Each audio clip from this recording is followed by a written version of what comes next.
Magandang umaga mga ka-happy hour. Narito ang mga balita para sa MBC TV Network News Update 9 AM edition. Fourth quarter simultaneous earthquake drill isasagawa ngayong araw.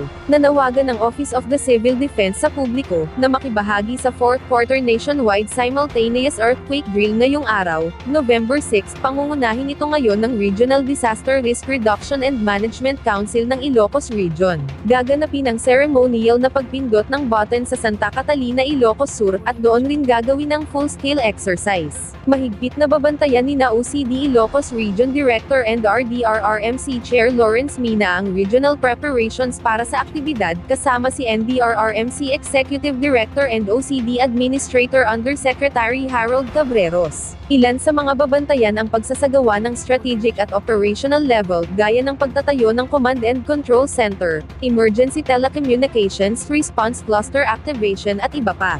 Hinikayat din ng OCD ng mga local government units sa buong bansa na magsagawa rin sila ng sariling earthquake drill.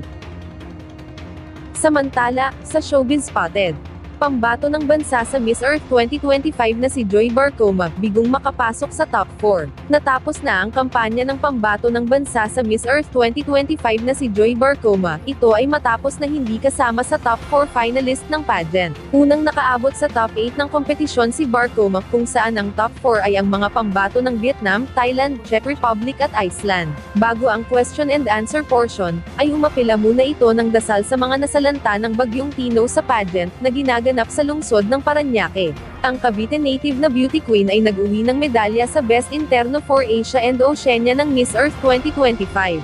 Magugunitang noong Agosto, nang kinoronahan bilang Miss Philippines Earth si Barcoma. At yan ang mga balita para sa MBC TV Network News Update 9 AM edition. Abangan ang mga susunod na balitaan mamaya para sa 10 AM edition.